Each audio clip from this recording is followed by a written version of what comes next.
আসসালামু আলাইকুম রহমতুল্লাহ। আশা করি সবাই ভালো আছেন। আজকে আমাদের জীবন নিয়ে কিছু কথা বলতে চাই। যে কথার মানে হলো, আমাদের এই সুন্দর জীবন সাজানোর পিছনে, এই সুন্দর জীবন যাপন করার পিছনে দুইজন মানুষের অবদান সবচেয়ে বেশি। আপনারা কি জানেন সে মানুষগুলা কে? হ্যাঁ, সেই মানুষগুলা নিজের আপন মা বাবা। যে মা বাবা নিজে না খাইয়ে সন্তানদের খাইয়েছে, নিজে ভিজা জায়গায় ঘুমায় সন্তানদের শুকনো জায়গায় রেখেছে। হ্যাঁ, ওই মা বাবা, আমি ওই মা বাবার কথাই বলতেছি। যে মা বাবা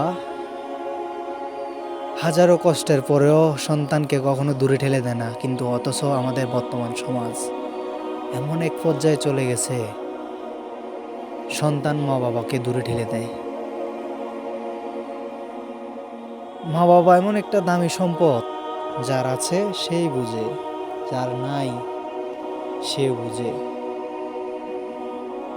বর্তমানে যার আছে সে বুঝে না, যার নাই কিন্তু সে বুঝে।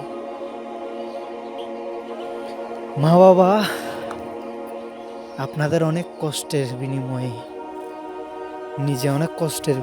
নিজে কষ্ট করে খাইয়ে না খাইয়ে আপনাদেরকে মানুষ করেছে। আপনারা বড় হয়ে কি মায়ের সে অবদানটা রাখেন? বলেন তো। আমরা সবই ভুলে যাই, মা কখন কি করেছে, বাবা কখন কি করেছে, সবই ভুলে যাই। আমরা কেন ভুলে যাই? কারণ আমরা বর্তমান সমাজের সাথে তাল মিলিয়ে চলতে, 10 জনের সাথে তাল মিলিয়ে চলতে আমরা ভুলে যাই যে আমাদের মা বাবা আমাদের জন্য কি করেছে, কি করেনি। আমরা সব সময় একটা জিনিসই বলি, আমাদের জন্য আপনারা কিছুই করেননি,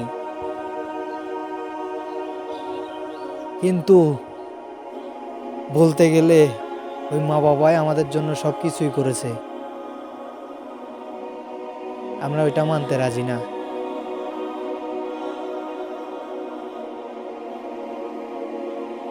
আমরা সবাই চেষ্টা করব সব সময় মা বাবাকে একটু খুশি রাখার জন্য। ওনারা তো বড় হয়ে আপনাদের জন্য বোঝ না। ওনারা যতই বুড়ো হোক না কেন, বয়স্ক হোক না কেন, ওনারা আপনাদের চোখে হয়তো লাগবে ওনারা বয়স্ক, কিন্তু আসলে ওনারা বয়স্ক না। ওনারা হচ্ছে উপদেষ্টা, আপনাকে ভালো পথ দেখাবে, ভালো পরামর্শ দিবে। কিন্তু আপনি যদি ওইটা আপনার মাইন্ডে অন্যটা নেন যে না ওরা আমার জন্য বোঝ, তাহলে জীবনে কখনোই কোনো কিছু করতে পারবেন না। মা বাবা দুনিয়ার সবচাইতে বড় সম্পদ, অনেক দামি সম্পদ।